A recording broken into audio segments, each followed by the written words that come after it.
All right, Vintage Vikings, welcome. Happy Thursday. What a great day to have a stream to talk about the history of this great team. I see we got some people already chiming in. Bill, Tony, how you guys doing on your day today? How you guys doing on this Thursday?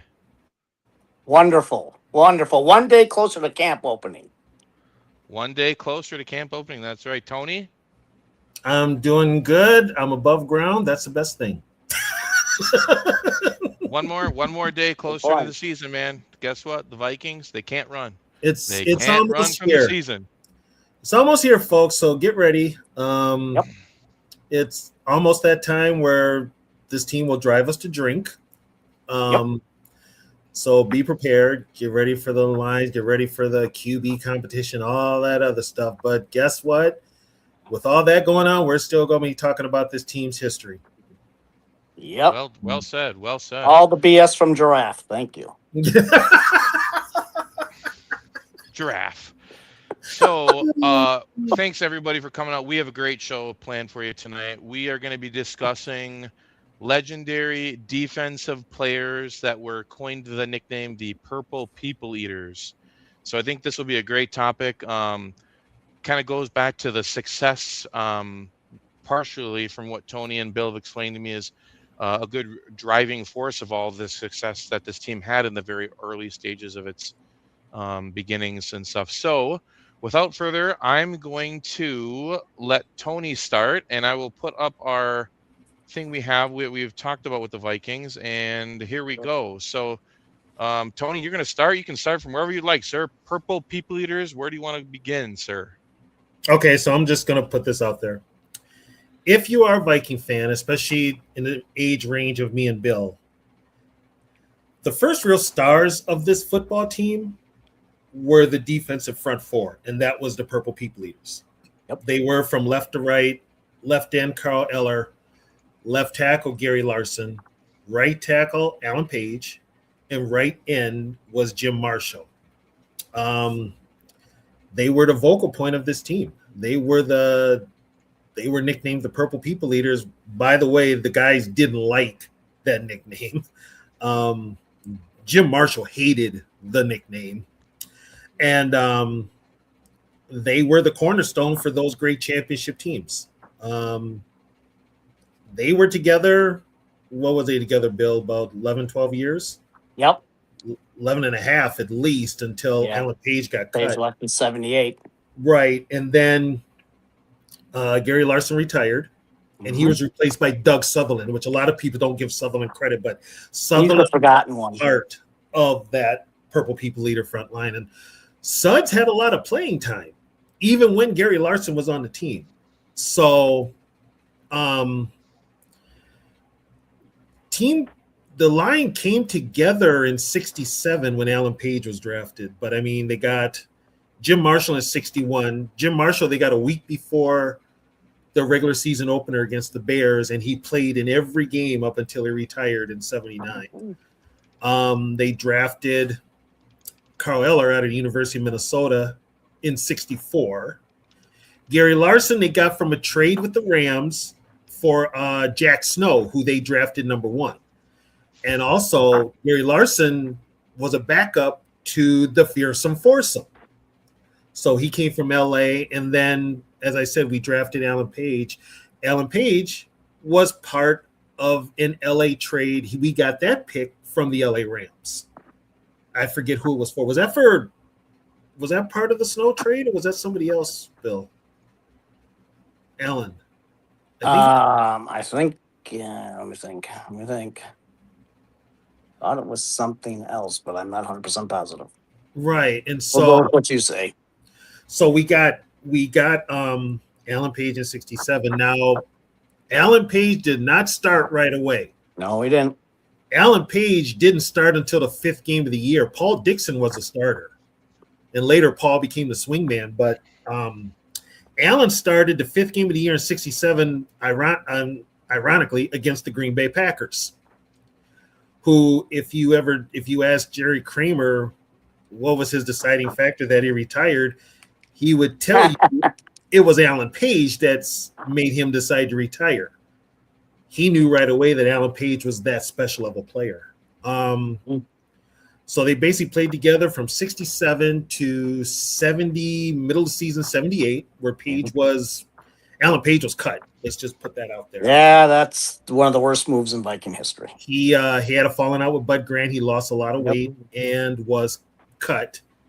But for those Super Bowl years, they were the catalysts of that team. And that defensive front four, plus the linebackers and secondary guys, which were just as important to that defense as the front line, they carried that team for 2 years. So that's a really good point, Tony, that you're bringing up. Now let's talk about the people are probably wondering who are on the people eaters here. So this would be great. This is a slide, you guys. So basically, I'm going to have Tony and Bill go into depth about each player here with some stats here. So I think this was great that you guys can look at this and Tony can explain. Well, let's start left to right. Let's start with Carl Eller. Hall of Famer. We drafted him number 1 in 64. He was in that mold of a Deacon Jones. Deacon and Carl were notorious for the head slap. So was Claude Humphrey. There was a couple of other players too, those defensive ends that were good with the head slap. But Carl was kind of like the barometer to the team. He was mean, and he could get to the quarterback. Tall, 6'6", roughly 250. Yeah. But he was the left end, but he could get to the quarterback. And when he was on, he was hard to stop. He was one of those guys that they would chip, and it just didn't matter. He was still going to get to the quarterback if he had to. Made it to the Hall of Fame. Pro Bowler 6 times, All-Pro, I believe 6 or 7 times. Also, an interesting fact, the whole Purple People Eaters in NFL history, I believe, are the only front four to play in a Pro Bowl together. Oh, All four of them played in the Pro Bowl together. Oh, wow. Yep. And that was after the 69 season. That was in Los Angeles. Wasn't that Pro Bowl in L.A.? Yeah, that's the Pro Bowl in L.A. And who would you compare Carl Eller to in today's league? More of a kind of a snap, kind of a tall, faster, or more just kind of like a dominant, a meaner version of Myles Garrett. Oh, yeah, interesting. Because the only lineman out there today that looks like a true defensive end to me and plays the position is Myles Garrett. Carl was not an edge rusher; he was a defensive end. Got it. Played the run as well as rushed the passer, and quick off the ball. That's one thing you can say about this defensive line. Quick off the ball, probably the quickest off the ball of anybody in the league. Allen was the quickest. Sometimes nobody in history has ever been quicker than him off the ball. That includes Aaron Donald. Yep. He sometimes got called off sides for no reason. Yep. And usually was against. I need to look into that because Allen would always, for some reason, Detroit would piss him off to the point where he'd want to fight the whole team.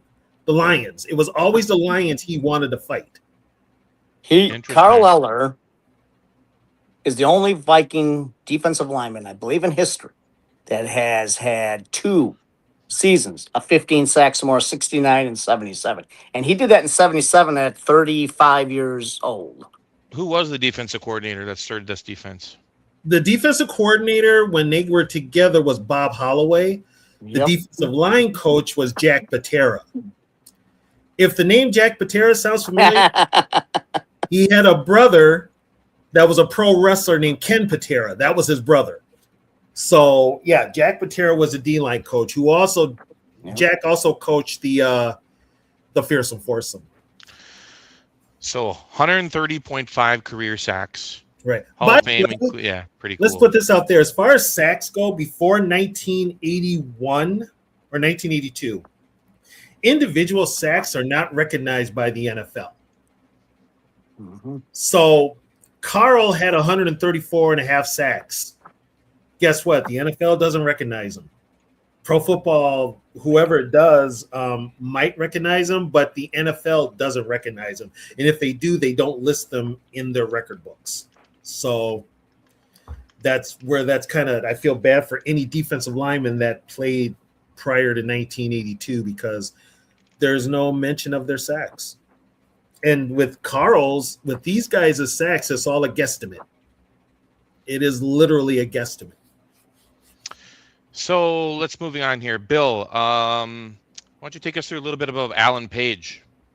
Well, Alan Page is, if not the greatest Viking ever, he's right. It's a 1A and 1. Drafted out of Notre Dame and played defensive end at Notre Dame, correct? I believe. He played defensive end at Notre Dame, yes. Yep, and came in here in 67. And again, I mean, he's the first guy to win, defensive player to win MVP, did it in 71. I believe he was a 4-time NFC Defensive Player of the Year. Yeah. I believe. And he's, it's funny, in 78 when he left here to show how good he was, I believe, don't quote me, I think when he went with the Bears, the rest of the year he had 11 sacks, correct? Or close to that? Because when he got to Chicago, the defensive coordinator was Buddy Ryan. Yes, yeah, and he was here too. Who knew what his strength was. Here, and Allen said it himself, they changed the defensive scheme on him. They wanted him to be like a read and react, and that was Bob Holloway. They brought Bob Holloway back. They wanted Allen to read and react, where Allen was attack. All you need to know about Allen is Don Shula. Wait, was he actually a Minnesota Supreme Court justice? I feel yes, so yes, young. he was. Yes, he was. Yes, he was. He just retired. Yep. Yep. Yes, he was. Yes, he was. But Don Shula going into Super Bowl 8, the guy they had to stop, the whole game plan is stopping Alan Page. Yeah. Alan Page, and I love it how people, like Aaron Donald would be of today's generation of Alan Page. I'll go to my grave saying, and it's what you want. I don't even think this is a wrong answer. Mean Joe Green, Alan Page are the greatest defensive tackles that ever lived. And I talked to Ed White, and Ed White said Allen was probably the toughest he went ever up against. He said then right along with Allen would be Bob Lilly and Mean Joe Green. And those guys, Alan Page, watch the Mud Bowl, the post game. The dude, him and Jim Marshall's jerseys were ripped. Allen, I always loved this about Allen. He was fiery. And he wanted to win. All those guys wanted to win. This guy, Alan Page, in my opinion, is the greatest defensive player in Viking history, will always be the greatest defensive player in Viking history, even though he left here, like TB said, in mid-78 because of the losing the weight and him going to law school and Bud thinking he can't stop the run anymore. He's getting too small, blah, blah, blah. Bud was wrong. He deserves to be criticized for it. Yeah. And it's an absolute disgrace. And TB knows this. The Vikings had listen, that relationship went south, right? And they had to get Allen back because the relationship was done. Sayonara. They had to get him back. When Allen got elected into the Pro Football Hall of Fame, they interviewed Allen the next day, and Allen said he was going to go in as a Bear. Oh. He was going to be Which Chicago one's Alan Bear. Page here? Which one's do we got Alan Page up here? Number 88, yes. 88. That was 88, taken. That's okay. before Super Bowl 11 versus the Raiders. Yep, that's during media press day. Yep. And that's Sutherland. Do you think you'd right give there in Lawrence the middle. Taylor a run for his money? Lawrence Taylor played a completely different position. Or Position. Alan Page or Carl Eller would give Lawrence Taylor a run for Different Different player. position. Oh, really? Totally Okay. different player. Totally different Carl player. Eller played in a 3-point stance. He never played in a Yeah. stand-up position. Oh, okay. He never played in the position. Got He it. never And played. who else All do we have? these guys right here, Marshall and Eller, never played in a 2-point stance. They played in a 3-point stance, hands in the dirt. You So- asked all the great Real quarterbacks. men. Real men. Oh, yeah. All the great quarterbacks. Bradshaw, all of them. Staubach, all of them. That line could rush the passer right up there with anybody. They might have had an issue or two against the run, but they were so quick off the ball. Mostly Page.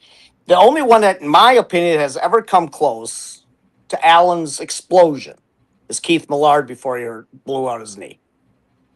But Allen was still at another level. And by the way, Allen's not even my favorite defensive player, but I'm not. I mean, this guy could take over games. That's what's so upsetting about the whole thing is when he won his MVP in 71, that defense carried him, but the offense sucked. That defense, And that's what when you that look, defense carried him in those years when they didn't have a quarterback. That's in 70 and 71. when you look at what that defense did in 71, Oh, that 71 defense is considered one of the best to never even go to the Super Bowl, right up there with the 76 Steelers. yep. The problem was we didn't have a quarterback, hence why they got Tarkington the next year. The real problem was we couldn't run the football. But that defense, they had 3 shutouts that year. Yep. 3 shutouts. One of them was against the Packers. They beat them 3-0. Yep. 3-0. A field goal. Beat them 3-0. All right. So, what do you think? Moving on, then, who's the next on the list here? Number 70, Mr. Jim Marshall, Tony. Well, he's Captain Jim, he's the ultimate Viking. I'll tell you what, you look up a definition of a Minnesota Viking, and if there's a picture, just any Viking there, it's going to be Jim Marshall. He was Mr. Vikings. He was 69 right here? no 70. Number 70. 70. Over here on the left. Okay, on the left. Yep. He was The captain. he Bud's was On your favorite left. player. On your left. On captain. your left. Matter of fact, when Bud said at his first meeting he was telling the players what was going to go down. All the players would turn their head to look at Jim, and Jim would give the nod that it's okay. Though Jim Marshall was the Minnesota Vikings, and he had that locker room. He was Captain Jim to a man. You never heard anybody that was ever a Viking, even somebody who played against him, say anything bad against Jim Marshall. He was that guy. And the stories you heard about Jim being the Iron Man were true. I got one for you. I think it was 74. He was in the hospital a week before the game. The game day on Sunday, he gets an ambulance ride to the stadium. He suits up, plays the whole game, and then after game, he gets a ambulance ride back to the hospital. He was not going to miss a game. That was the way he was. He was a Minnesotan. He did the camping and the hunting and the skydiving. Yeah, the skydiving. His biggest one was he went on a snowmobile trip and they got caught in a snowstorm and they had to stay warm. They had to burn their money to survive. And they did lose one person on that trip, but him and Paul Dixon were a part of that. But Jim was the man. He had the consecutive game streak until a punter broke it or Favre broke it or one of the two. Walt did. Yeah. And one story Chuck Foreman told. This was a thing with Jim. Training camp, at the end of training camp, Jim used to stand in the parking lot and shoot off all his guns to signal the end of training camp.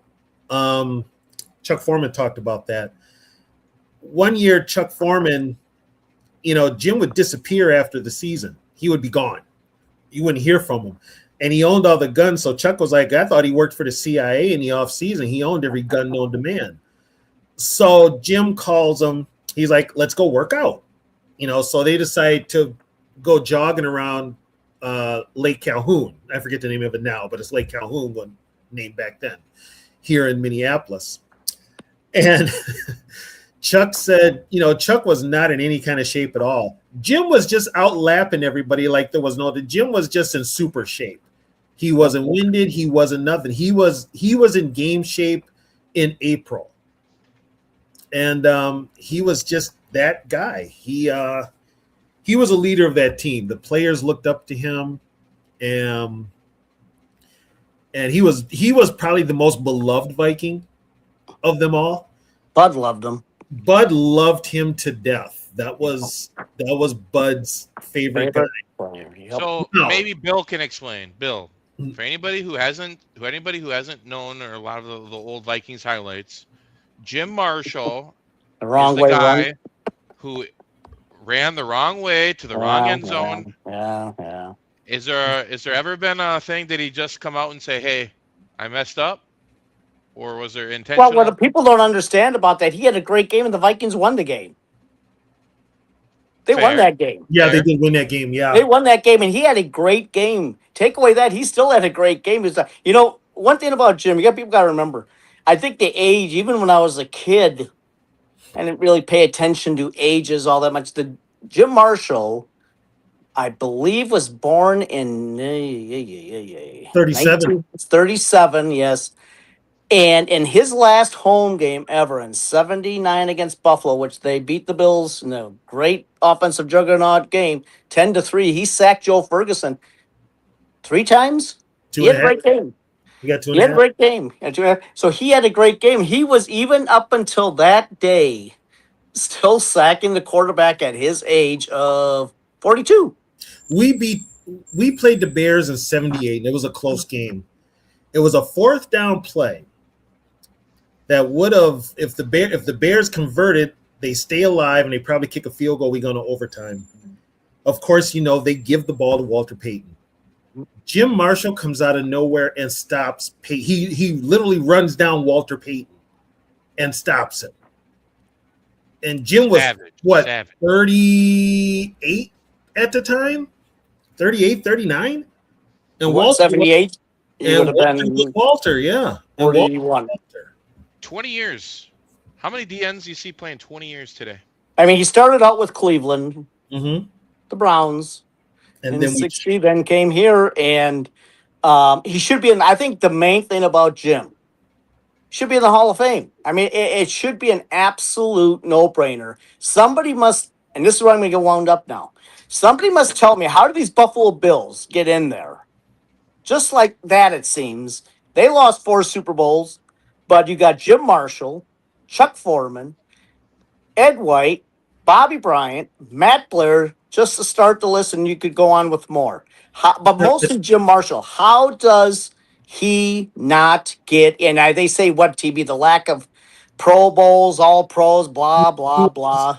To the national media, and this unbelievable. This is what we got to keep this in perspective. To the national media, when the national media, when they think of the Purple People Eaters and they thought of that Viking defense, the first ones that came to mind were, of course, Alan Page and Carl Eller. Yep. Jim was overshadowed by them nationally. Locally, we know how great he was, but he was overshadowed by Eller and Marshall, who were perennial All-Pros. It's a little bit like a problem that another guy from another team that I cannot believe is not in the Hall of Fame. It should be L.C. Greenwood. He's overshadowed. L.C. Greenwood was dominant. How does L.C. Greenwood not be in the Hall of Fame and he won 4 Super Bowls?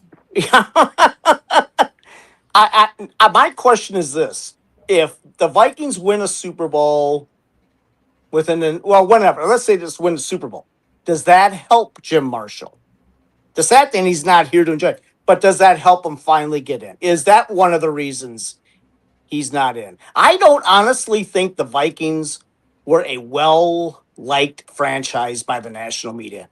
Some of these guys, it took long for them to get in. Look, some of these guys, TB, the old-timers, it took way too long.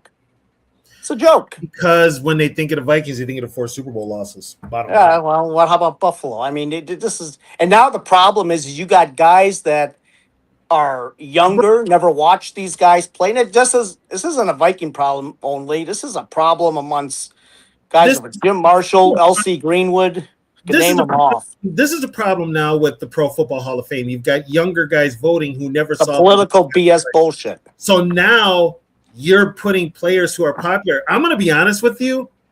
God rest his soul, Steve McMichael. He should not be in the Hall of Fame. No, he shouldn't. He should not be. Mondo, no. No, he should not be in the Hall of Fame. And I get it. He had ALS and what have you and all that. I understand that. But on the field, what's his name had better numbers than him? Marshall. Yep. You know, is that you can't, I mean, it's to the point where it's a popularity contest. Oh, it's political and a popularity contest. That's It's all very it's political. Because I tell you what, Bud almost didn't get in. The one that had to pound the table for him was Sid Hartman. who was his presenter. Sid Hartman stormed out of there. Hypothetical for a second. You put Fran and Foreman on the 71 team. You guys think they get to the Super Bowl? Yeah, and they win it. Well, yeah, they would have won. Woo! They win it. We win it. Here's the thing, cause and effect. Joe Cap sticks around in 19. They win it also. They win it They also. win that Super Bowl. Yep. They win that Super Bowl. So now we've talked about the brothers. Now we got the meats and potatoes. We got to talk other guy. about Mr. Gary Larson. Larson. Mr. Well, Larson.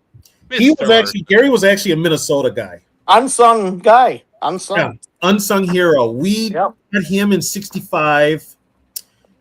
He was in a trade for Jack Snow, who we drafted number 1, but Jack was a California guy and he didn't want to play in Minnesota. Number 77 is Gary Larson. Dude, that guy looks like a giant. Are you kidding Yeah, me? He was a good guy 6'5", back then. 260. Eller was 6'6", 250. Jim was like 6'3", 240.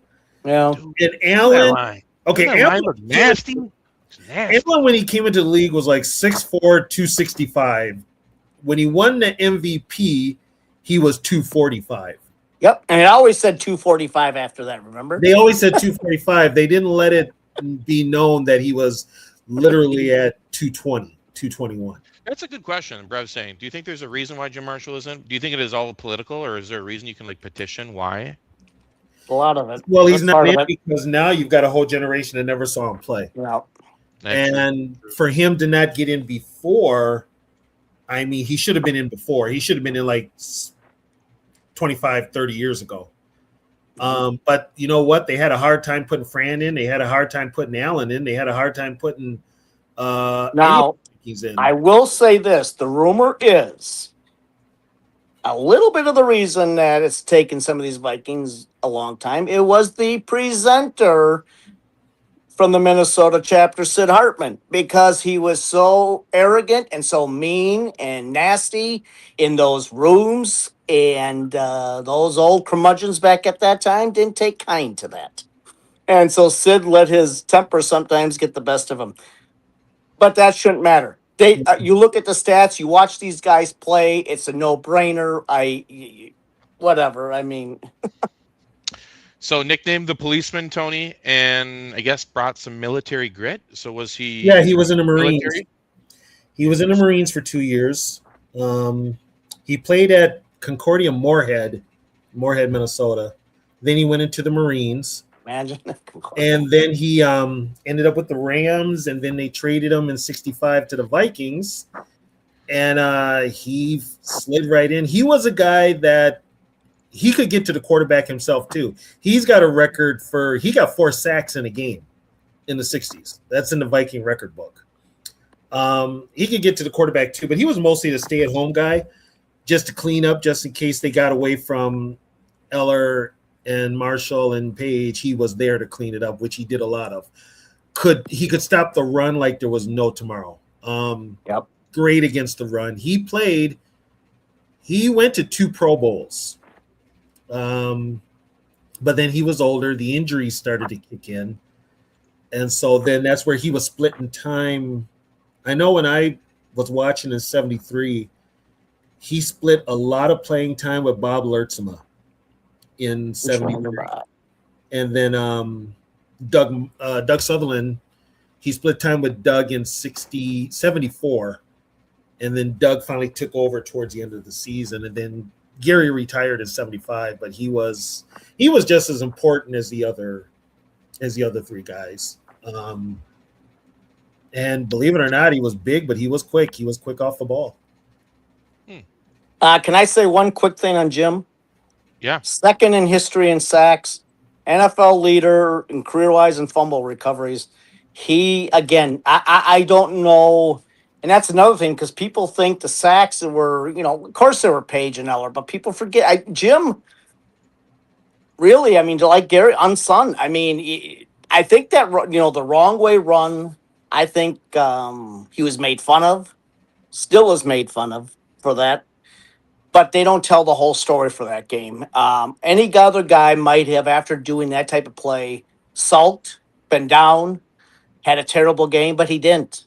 People look up what he did in that game, and look up that final score. He made a mistake. Everybody makes mistakes. It's the way it is. But he, I think, made up for it with that day he had, and they won the game, and that's all that matters. One play like that shouldn't define his career and to be in the Hall of Fame. Period. I think the 4 Super Bowls is what hurt him the most. See, wouldn't this be a cool model? I agree with that, but then how does that work with the Bills? Yeah, but how many Bills? The only ones that are in there are Kelly Smith and what? Thurman? Reed's in there. That's 4. Well, you don't have Hull. You know what my problem is, TB, is because they didn't have to wait as long, in a sense. They just seemed right when they always seem. Of course, some of them waited, but you know what I mean. They, like Vic Tinglehoff. Oh, look how long he waited. You don't see these guys. The Bills didn't have to wait like that. They had 4 Super Bowls, but I think also could it be It might be a generation thing. It is that they were the new. They were just the newest thing, and the Vikings were so long ago. Forget about them. They were on the cusp. They're in the 90s. Anybody that was a kid in the 90s now, for those writers, remember those guys. With the old people that used to vote. Well, I agree with that comment about Troy Aikman. Yeah, you're right. That's a joke. Roger Staubach is the Dallas Cowboys' best quarterback ever. Troy Aikman should not be in the Hall of Fame, period. And I'm going to be honest with you, Roger's a reach. Well, Roger always would get it because, I mean, when the he had that, as kids, when you and I were kids, we didn't want to see Roger in the last couple minutes because he would always seem to do it. He didn't always do it, but it was a perception. Yeah. I mean, maybe you guys can go back and. By the way, the national media has never liked the Vikings. Number 1, Howard Cosell.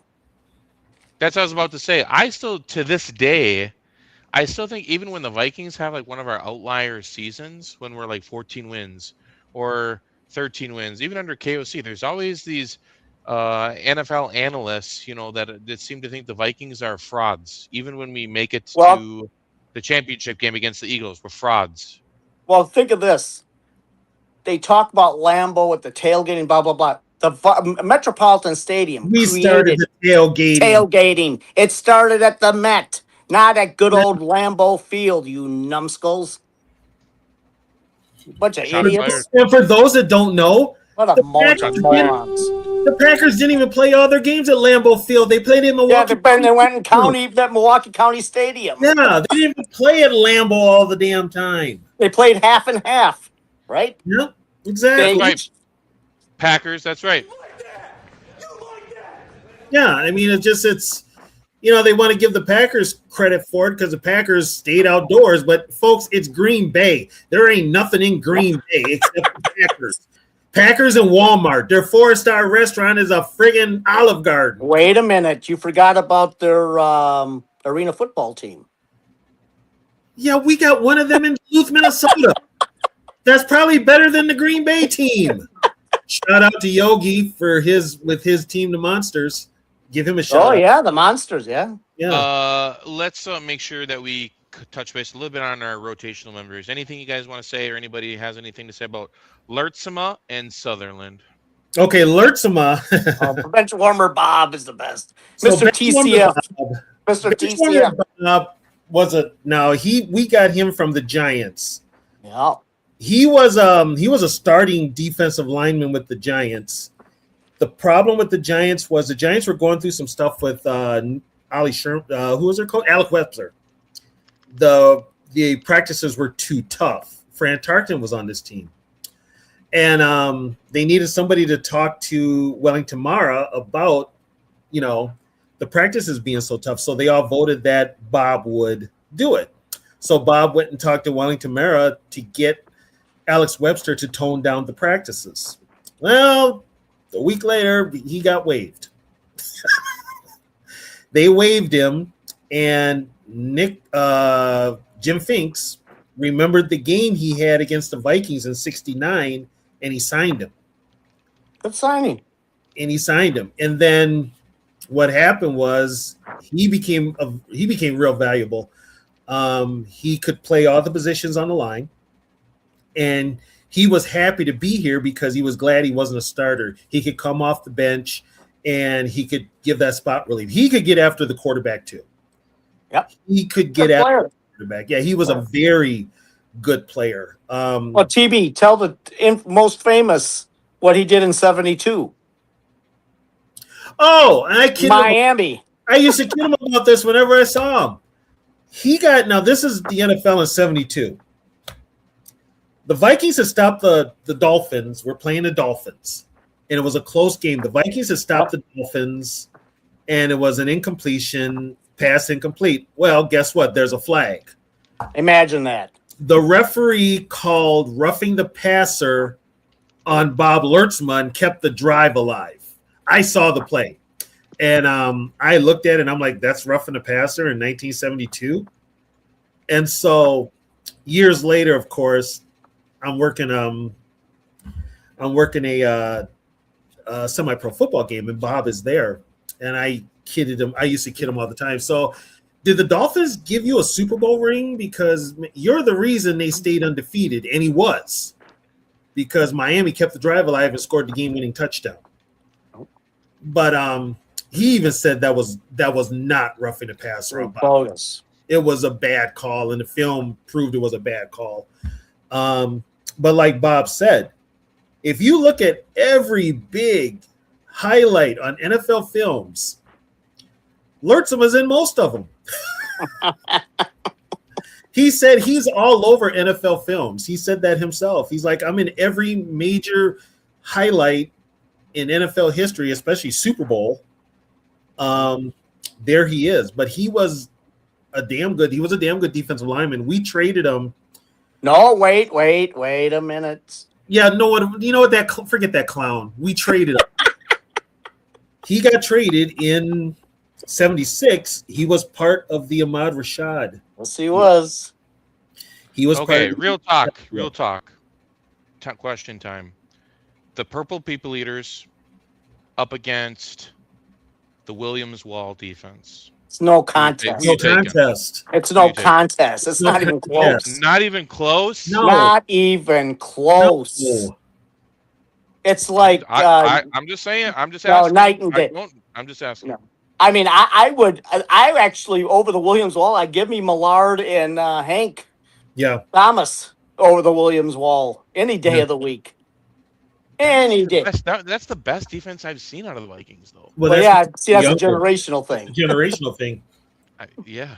I mean, Keith Millard. People have read Keith Millard before he blew out his knee. There is no John Randall in the Hall of Fame if Keith Millard does not blow out his knee.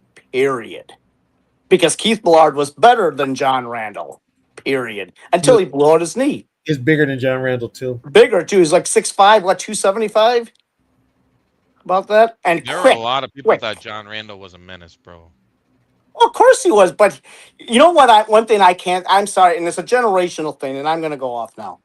Okay. Some people that think that John Randall is better than Alan Page. Come on, man. That's not even close. They're in people just don't understand. I'm thankful. And Tony's thankful that even as we were young kids, we got to watch him. And when we watch him, I understood how great he was. The man was big. John. I'm not saying John Randall wasn't good, because he was. He's a Hall of Famer, but he wasn't in Alan Page's class. He's not in the stratosphere. No way. Sorry. That's a lot of sacks still. 58.5 sacks. That's just a defensive line. I don't think the Vikings have gotten anywhere even close to that since then, buddy. They've had 52 that I can think of, but yeah, I mean, as far as I'm concerned, I mean, here's the thing with John Randall. John was undrafted and came into the league as a defensive end. They didn't even think he was going to make the team then. He made the team because Millard got hurt. Yep. So, and then when Tony Dungy came here as defensive coordinator, they moved John Randall inside because they traded Keith Millard, who was past his. Who was done from the knee. He was, his knees were history. Who is Carl Lee? Cornerback, one of the best of all time in one of the best in team history. So he was on that team with the he was on the Millard. He was on the 89 team with Millard and Dolman. Yep. Okay. Joey Browner team. Yep. Him and Joey Browner crushed it. Ran as secondary. But I mean, when it comes to, like, people tell me my all-time defensive line for the Vikings, it's Marshall, Eller, Page, and Millard. Yeah. And I'm not taking nothing away from the guys that came later. Not from Jared, not from Williams, not from, any of those guys. But I just, and I was a big John Randall guy. So, okay, let's pick that back, though. So the beginnings of when the very start of this process, was it more constructed, or do you think it was more happenstance that they just happened to fall into all these good players that meshed so well, that played so well together? Because if you think back, it takes time to gel as a team. You didn't have free agency like you do now. And you didn't have the player mentality now. Once you're on a team, that was like your family. It literally was. Yep. And they wanted to stay where they were. And the fact that those players played together for so many years, you're not going to have that now, especially with the financial and teams ready to move off a player after their rookie year easily. And some people will overpay for players that fit a scheme to hope they get what they're getting with that team. But these guys played together, 7, 8, 9 years in the same scheme, same head coach, same defensive type defense. I mean, let's see, Marshall was 20, played 20 with the Vikings. Eller played 15 with the Vikings. If we really sent 10 or 11 defensive players to the Super Bowl or to the Pro Bowl, the most we sent was probably we sent 5 or 6. The rest were offense. But yeah, like one year we sent Carl Lee, Joey Browner, Keith Millard, Chris Dolman, Scott Studwell. So you'd think it was more they deliberately constructed the team defensively, or you think they got kind of lucky with just the guys they picked up timing wise? They fit the scheme. They fit the scheme. And at that time, you had to be, Jim Marshall said it best, to play D-line, you had to be 3 things: agile, mobile, and hostile. And you had to have a mentality that it was basically playing special teams if you were on a defensive line. You had to be mean enough to play it, but you also had to be smart enough to not get taken out of plays, miss runs, get caught up in traps and stuff like that. Well, Alan Page in 1976, TB can correct me if I'm wrong. Didn't he block 16 kicks? He blocked. As a team, they blocked everything that year, but or was a 16 career. He blocked kicks. That dude could do everything. The dude did everything. He blocked 16 career. 16 career. Matt blocked most of the punts in 76, mostly kicks in 76. But Alan Page, they all did everything, but Alan Page, he was a monster. So that brings up a good point. I want to ask you guys about this then. So we're talking scheme, right? So we had good players that fit the scheme that we want to run.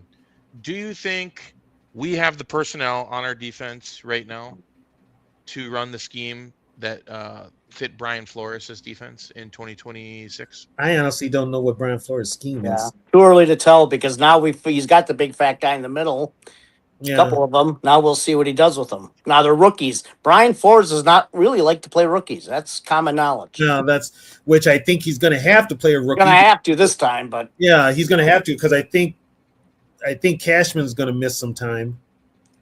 So he's got the ring. What is a finger issue? yeah, he's a little wuss. Anyway, So how many months have you had to heal, dude? What in the world? I think he had a finger issue in 2024, I believe, and he had surgery and got pins on it, and then they've been saying it's still lingering, I guess. Okay, They you know were He's not what? coming saying back. on the finger This last is his year. last year here. This is Okay, his last. you know what? Guess what? Carl Eller Yeah, thank you. wrist surgery in '76. He missed the opener, which is why Bob Lurtzma stayed on the team for an extra week. The next week, Carl Eller starts. He's got this big ass club on his hand, on his left hand, with the pin in it, and it's wrapped. It looks like a club. Yeah, it did. It looked like a club, and he played. So you mean to tell me Cashman can't play with a friggin' owie on his finger? Get the hell out of here. All the athletes today. I'm sorry, this ain't gonna sound nice. That's why Soft. I say these athletes nowadays. Soft. I'm sorry, they couldn't play a down back in the day. No, Especially not with the rules back in the day. Especially the wide receivers, because No. time they got clocked over the middle, they would quit. Yep. They would quit. Yep. I mean, Look at Sammy White. you could end the guy's career going down the middle back then. Yep. Yeah, Sammy White actually got up. He got clocked. in the Jack Super Bowl. Tatum, he caught the ball. So, all right, correct me if I'm wrong. Anybody in the comments or in the chat or you two, here's what I think Brian Flores' defense is from a standpoint. We get very flashy at the line of scrimmage, lots of zone blitzes, making the quarterback be confused at what's actually being drawn for protection, and basically kind of relying on very creative and unique ways to get pressure because our front can't get pressure automatically on its own. If you cannot get an inside pass rush, that's on you. Yep. If the only way you're going to get pressure is off the edges, then something's wrong with your pass rushing scheme and something's wrong with your pass defense that you can't get guys to actually get an inside pass rush. And that starts with coaching. That literally starts with coaching. It's like every team has got some sort of inside pass rush through the years. This is ever since Flores has been here, I can honestly say this is probably the first time in years the Vikings don't have an inside pass rush presence. It's actually like if the edges don't get the quarterback, he's got all day to throw. Jalen Redmond is probably the only one that gives you that inside pass rush. Bill, this brings me to my point. If you focus on getting the pressure specifically with your front, it frees up your defensive backfield to play much better. Yeah, go ahead. Yeah, but they got to get the more pressure up front, better for the D-backs. But you've got to be consistent with your pass rush. Yep. So let me ask you this: if you're going up against the Minnesota Vikings defense, are you running straight at them? Yes. Yes, all day. Rookies on the line. All day. All day. That's the weakness of this deep. You're running straight at Caleb Banks and Big Citrus. I'm shooting. If I'm an offensive play caller, they got to stop it first. I am running through the A gaps. I'm running the A gaps. Bottom line. Yeah, Zoe, we're just kind of talking about current stuff now. We'll get back to the history. Calm down, brother. You need the history more than any of us. So. Yeah, this ain't no damn history. Hey, TV, this ain't no damn history. You know what, Tony? Send Zoe the link, and let's see if he can come up here and give us one piece of history that we can learn from today. Send Zoe the link. Don't put him on. You really want to put him on blast like that? I want Zoe to come up here in the Vikings community and give one piece of history that he can give everybody. I can't believe to make everybody know that Zoe's for real. Watch him block me. History. Watch him block me. Send the link to Zoe. He's gonna block me now. He says no. I'm in bed. See, he's He's running in from the bad. season. He's running from the season just like KOC. Oh, what a cop out! I remember that. I'll remember that. I said, oh, he says he's got one. Send it to him. Let's see if he gets on. Let's send it to him anyway. Anyway, back to this. Back to what I was saying. So, Bill, what do you think? So you're running straight at him. You're running straight at this Yeah. Vikings front, and Yeah. you're just gonna say we're gonna line up. You're gonna make us beat you. Put 8 in the Until the box. Vikings can stop it consistently. They have not. Flores' defense, that's his weakness. And it's been proven to be the weakness game after game, mostly against the bigger lines. They've had issues. That's why I've been, and TB knows this, been pounding the pavement to get the big fat guys in the middle to do something. He actually did not want that. He's not a big believer in that, so he kind of is changing up a little bit, which is nice. Here's the thing. This is the first time the Vikings have had a defensive coach that does not build everything on the line. He's all about the linebackers and off the edges. We've never had – this is the first time I can count. Well, Donatel was worse. I think he's going for a different style of defense too, which if we're talking about history, Purple People Eaters, they just looked like athletic, big freaks that did one thing very well and did getting to the quarterback while stopping the run. Well, but you know what, though? They did everything very well. That's the problem. Yeah. They rushed the passer better. That was their strength. They but did rush the everything passer, but they could play the run. Yeah, they could. So in a Link, perfect world, that's the link. The picture is the link. But Yeah, Page was so pictures fast that's why they ran at him, because Page was just they ran at him because of schemed They ran against it him. because what they figured was because he was so light. But the problem was Alan Page for his weight was strong as hell and could take on a double team. that is true, Dobson. Donatel might have been the worst defensive. that was his hire. It might have That been the was worst higher. defense in Vikings. It might have been one of the worst defenses in history. No, that the worst defense in Viking history was 84. Oh yeah, that was 84? the worst. Ooh. Yeah. That Wes was Steckel. last year. Yeah. Wes Steckler. What, you can't punch in the link, dude? Just go StreamYard.com and punch in the link? Damn. That's the link. Punch it in. But anyway, so yeah, Brian Flores' defense to me seems like it's built on speed, not so much big, girthy men. But you know But what, though? more That's got to change. That's got to But change. you know what, though? That's today's NFL. Yeah, I know Today's that. NFL is less big. Because back in the day, when the Purple People Eaters were playing, everything was run, which a lot of teams went play action off of that, which usually worked. It would slow down the pass rush, but it was mostly run first. All offenses were run first. That's why in the Super Bowl, teams very seldom threw on the Vikings because guess what? They were having success on the ground, especially Franco Harris and Larry Zonka, So, I mean, Clarence Davis to the left. the last thing you wanted was if you were against the Purple People Eaters, you wanted to establish the run because that would slow down the pass.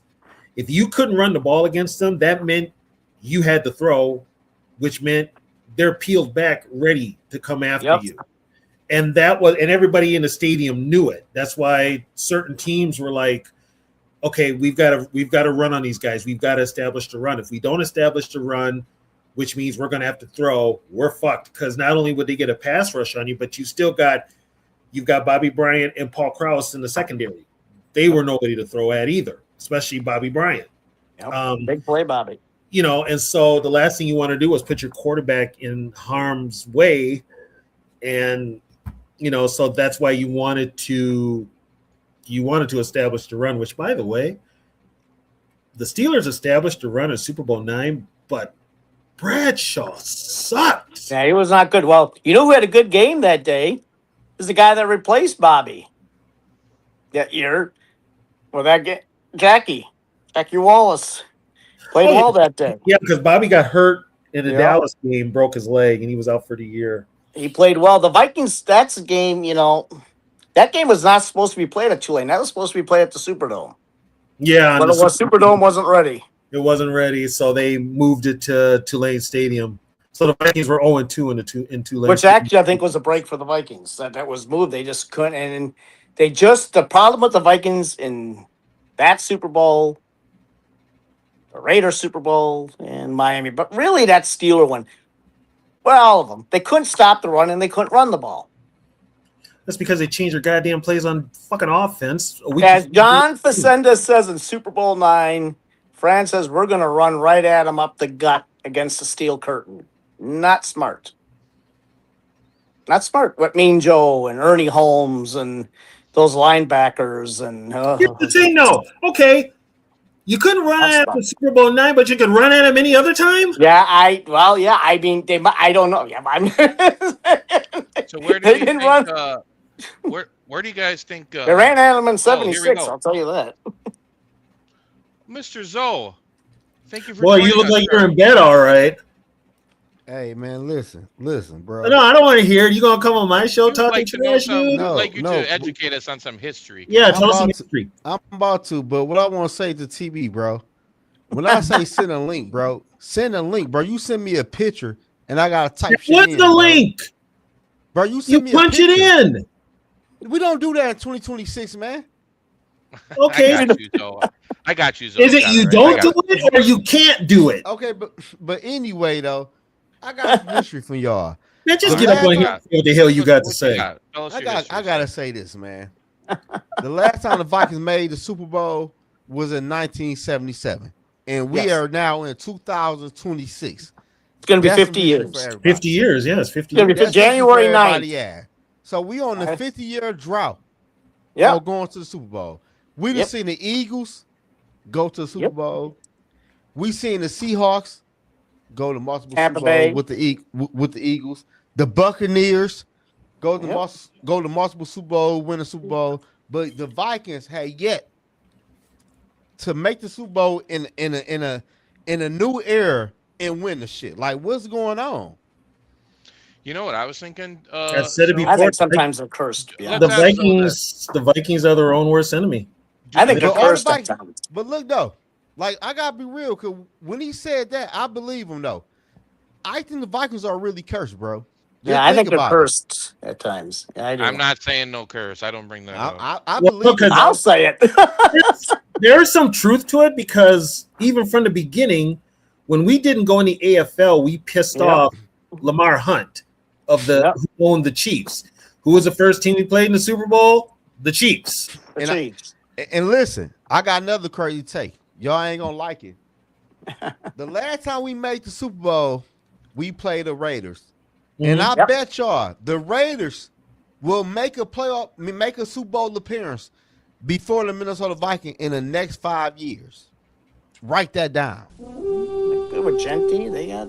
He's Why calling did it. you give him that horn, Jedi? Turn it off. Yeah, Jedi. Yeah. All right, but here's my question to you and everybody. Do you see where the league is going offensively? I see a lot of these defensive coaches, Tony, almost being phased out of the game. No, look at How many- Seattle. You know why? Because defensive they've coaches turned are- this game into a goddamn video game. That's But all. look at Seattle defense. It can still be done, Zoe. I agree with you. It can still be done, but I think it takes a lot stronger of a personality, probably. What happens is, here's what happens. Offenses will look good. They'll get away with a lot of stuff, but then defenses catch up to it. But then what the NFL will do and what football will do is find a rule to negate what the defense caught up with and add another thing to it where the defense is basically screwed up. Where it's like you can't play defense anymore. They tried that whole thing where they sent like 10 people out. They would send 10 people out there in a damn pass pattern. He don't know shit. So let me ask y'all this though, TB. Into what was his name? D Skull. So let me ask you this. You say we not cursed and get Zoe the fuck out of here, all that bullshit. Well, we're not cursed. I just keep it real. We had Sam Darnold. He did the same thing Kirk Cousins did. Get to the playoff and lose. Sam Darnold he leave us a year later, learn a whole new playbook, and win the Super Bowl. What do you call that? Darnold was an anomaly. No, Well, I'd go back farther than that with the curse thing. I mean, No, I'm just saying though, as a lately though. But what do you call that? He was a train wreck in the last 2 games for us. Here's the thing with Darnold. If Darnold doesn't win the Super Bowl, we ain't talking about him.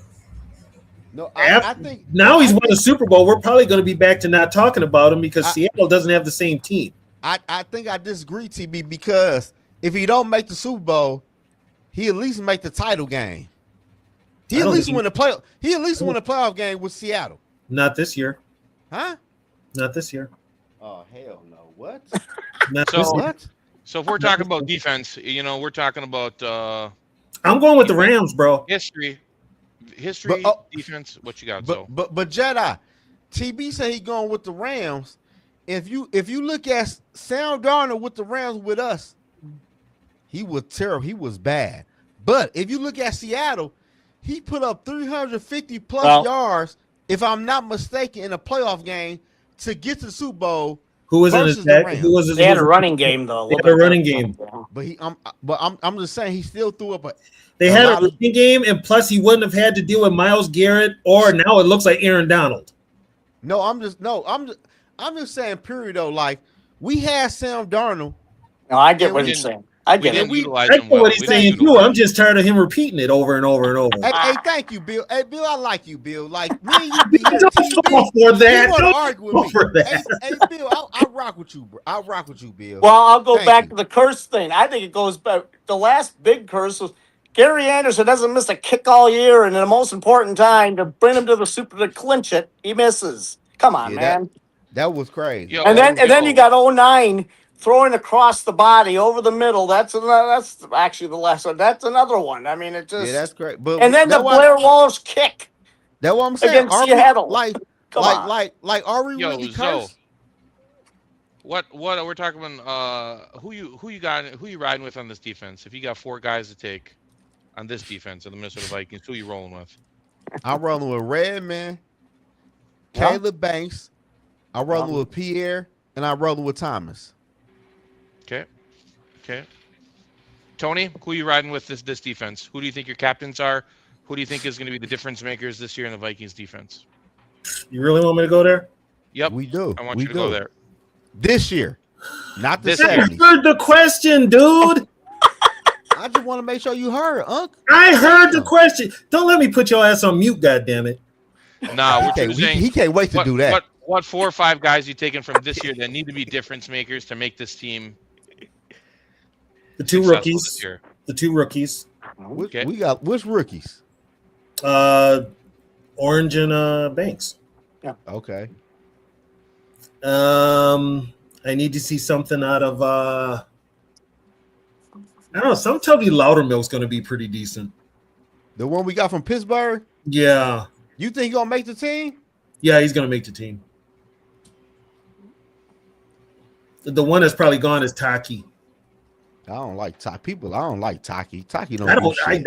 I very seldom seen him play. Yeah, he don't do shit. Taki don't do shit. I just like the name. Ingram Dawkins moved to defensive. He looked good too. He moved to outside linebacker, but he's really a defensive end. That's probably my 4.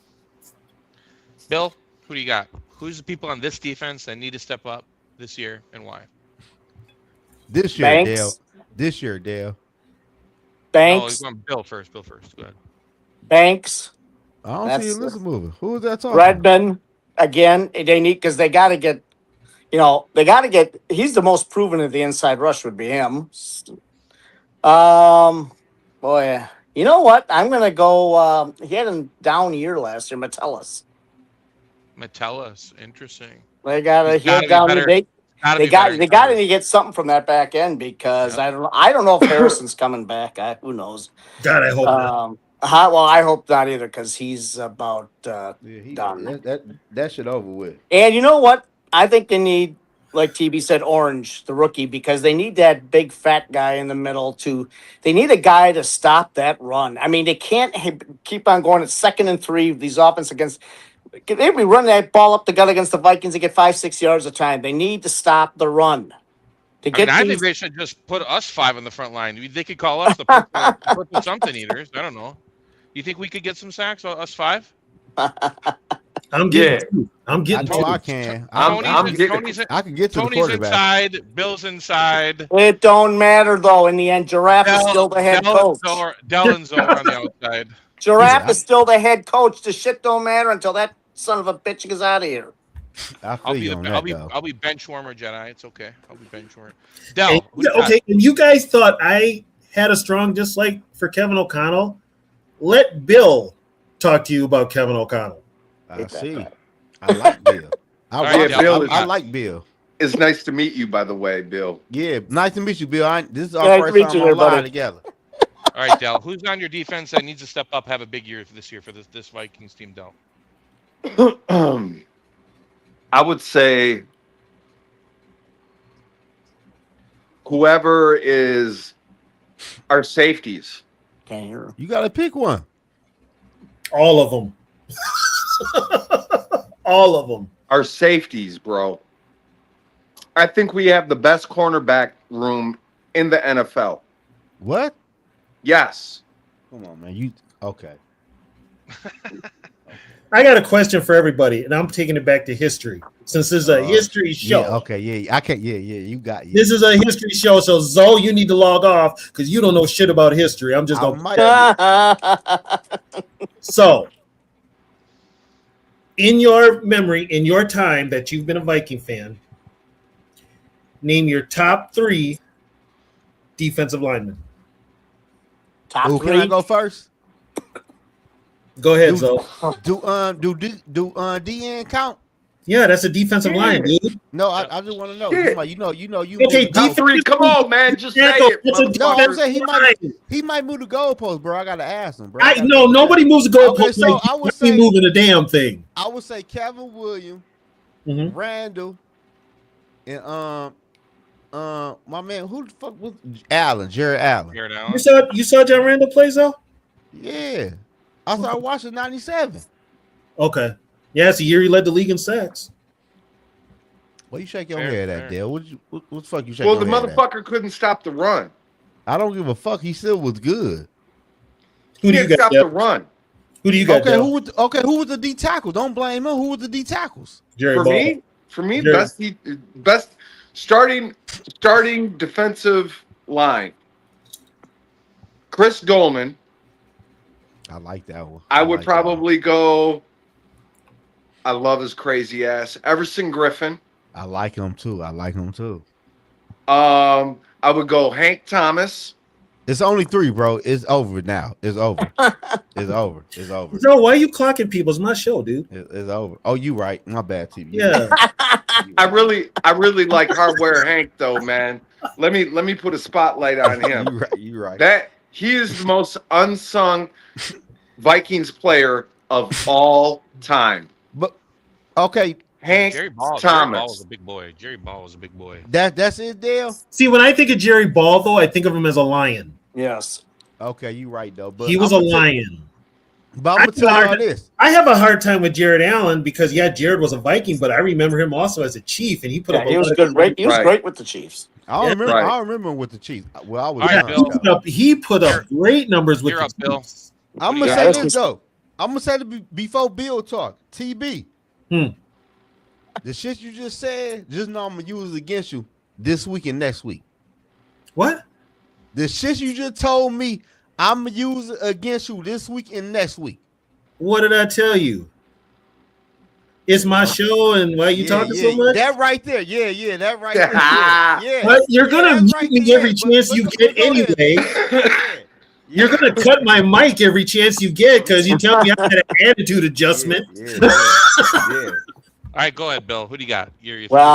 I'd love to say I knew who I want to say, but I'll go out of the box just a little bit because of this. I'm gonna go Page, Eller, Chris Dolman. Eller with that one dude that fought all the time, wasn't he, TV? I'd love to go Jim Marshall. He did fight Eller. All 3 of them. Yeah, he did fight a lot. Yeah. He be beating cops' ass, Zoe. You would love the guy. Yeah. TB told me about him a couple weeks ago. I doing a short about him, and I read about him. I said, the guy hadn't had a sack in 30 years when he was throwing Minneapolis cops around like they was wearing Packer jerseys. Damn. And then he used to party out with all type of rock stars when they come into town. Oh, he You was a love him partier. so. He was a partier. We're not dropping on Link D Woods. You're not part of the crew, bro. You're not part of it. You're not part of this right now, bro. You gotta sit back. Okay, Zoe, whose show is this again? Oh, yeah, We're my just- bad. we're just wrapping up. Okay, We're just wrapping up. damn. We're just wrapping up for the night. I can't wait for the next live right, hey. stream. Okay, All right, before we what? go. I can't give you mine? Oh yeah, go ahead. Yeah, you're good. Good. Wow, my own damn show, and I'm Oh. getting moved to the friggin' sideline. I was saying something else. You're gonna be in timeout there, TB. Pretty Yes, soon. he is, Bill. Tell him again. Go Because he ahead, acted go ahead. bad to the guests. All right, What? what you got, Tony? Okay, Zoe, just keep combing your beard. You like my beard, though? All right, go ahead. No, Tony, I go ahead. don't. You a No, hater. it's You a for hater. me. It is Paige Eller Marshall. Bottom I line. was gonna do that, but I go out of the box. Okay. As much as I like Dolman, as much as I like Yeah, Millard, I know it's like so as tough. much as I like Kevin and Hank and Jared, and I even like Brian Robinson and Everson. I Oh, yeah, I got forgot about. Hey, Robinson. Hey, to me, Robinson was underrated. He was. He was. Robinson was. was underrated for real. He I was. don't know why, but he was though. But for me, I got to go with the three that set the Yeah. stamp. Nah, you're right. you know, think Robinson set the standard? not Robinson, the guys I mentioned, Eller, Page, Marshall. Eller, I thought- Page, and Marshall. Are you listening? I thought you said Robinson. All right, We forgot before to we get go- Robinson from. I said Robinson was one of the guys I wanted to add. Oh, okay. Hey, I Okay. knew I wasn't tripping though. All right. Why so you before fucking with him, Zoe? Hey, Oh, you No, he Hey. fucking with understand me. the words that are coming out of my He mouth. fucking with me. Oh, It's so Those true. are the rails. Nice. All right. Hey, before we go, we're gonna do this here. One last thing. I want you to put your caption on what you think. If you were to write a sentence about summing up this entire season, what the Vikings would be. It can be something like the season from hell or something. What do you guys think you would caption this season for the Minnesota Vikings? And I want to Okay. say if we can, at the end of the season, I'm gonna put you guys to it. So I got mine Bill, already. All I right, got Bill, what do you mine. got? What's your caption for this season in a sentence? The beginning of the end of Giraffe. And draft by you mean who? Kevin O'Connell. Head coach. Beginning of the end. All right, everybody, you heard He's it. going to be Beginning of the end. gone. Hopefully. Del, what's your sentence for the season, buddy?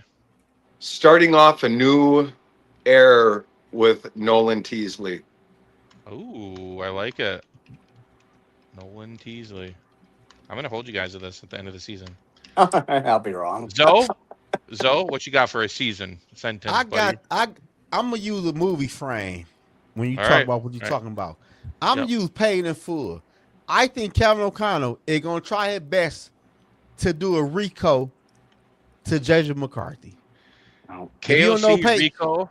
If you To don't know JJ paid in McCarthy. full what I'm talking about, you won't get it. But if you do, you know what I'm talking about. I know what he means. Yeah. Oh, funny. All right, Tony, what you got? What's the season caption we could put on a bumper sticker this year for the Minnesota Vikings? Calm before the storm. Oh, Yeah, it's a good one. Calm That's very before good. The storm. And that storm, I'll tell you what, it'll be Gonna hit. a full-fledged F5 if this team loses or starts the season 0-2. Slow. Yeah. It's a possibility. I think if they lose week 1, all hell's going to break loose. Good. Hey, we sound good on here. Yeah, we sound pretty good. Yeah, I StreamYard's don't know working for us. My I don't know what sentence is D going Wood to was going be through. the Minnesota mediocre Vikings. That's what they usually are. The Yeah, I ain't going to lie. That's usually this team has been mediocre at best since 1977. That's for Yep. real. 50 years. Nor says the townspeople go after the snake oil salesman. I don't know if I like you'll get anything. I don't know if you'll get anybody in the Twin Cities that will turn on KOC. Once the press starts turning on him, you might get a change. But What if you Like don't I do shit said- this year though? I think he's gone. I You know hope what I'm saying? so. Like what happened to JJ and Kyler Murray? A little below average. Then what? Like then what? Well, you know what? Then Teasley's going to change everything because that falls on him because that's his offense. Yeah. That's his offense. That's his call. He brought Kyler Murray up here to be his so-called savior. He didn't bring Kyler. Wasn't Kyler Murray already signed though? No, You're talking about Kevin O'Connell. he brought Murray up here to be his savior and keep his job.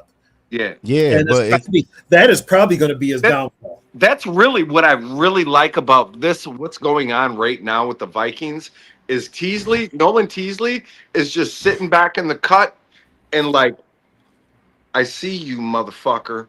He's watching. You know what I'm saying? He's watching. Anthony says, Flores by week 5, book it.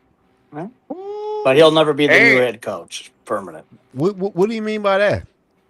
We're just going for our taglines. Flores by week. By the head, they think KOC will be gone after the bye. Yeah. No, Flores ain't gonna be the head coach. It's the interim, maybe, but never the permanent. What it's going to take if he goes into the bye at 1-4, 1-5, he could be. But I think what happens is Teasley calls him in and tells him to give up play calling. Yeah, I mean, the head coach isn't Teasley's guy. But so. I do gotta say this though: B-Flow was high on Herbert over Tua during the NFL draft, so I gotta give him props over that. Cause Tua was never good to me. I never thought Tua was good either. Me neither. And I like the Herbert over Tua. He had amazing receivers in college, man. He still would like. You never look at Tua in college like, damn. The wild thing about it is, man, like if you watch college, man, Jalen Hurts got pulled at halftime in the championship game, and Nick Saban inserted Tua Tagovailoa, and Tua Tagovailoa won that fucking game. Yeah. Yeah, and then when you get to the NFL, Jalen Hurts wins the Super Bowl. Yeah, and Jalen Hurts way better than Tua. Yep.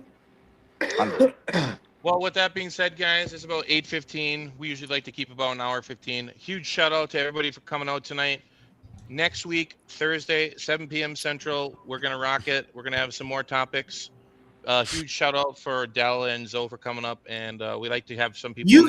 Dell, thank you for coming on. Zoe, your ass is very lucky you got on here. It's really nice to meet you, Bill. Why I gotta be lucky though?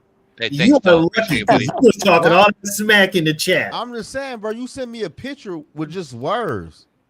The word, you know what those words were? That was the link to type in. No, bro. Okay, TB. When I see the link, what do you have to do when I send you the link? What do you mean? You just hit the link, you hop right on, right? Right. But you have to do it manually. You know what that means? Because you took a fucking picture, bro. Yeah, and you know what you do? That picture, you type it in into the bar. It's 2026, bro. We ain't trying to type in no 20 words, bro. It's because you ain't. You don't want to know history. You just want everything handed to you. So, Vintage a lot of Vikings bitterness. next week, Thursday, 7 p.m. Central. Rocket, hit the sub, hit the like. For sure. Follow the channel. Like the channel. Everything is free.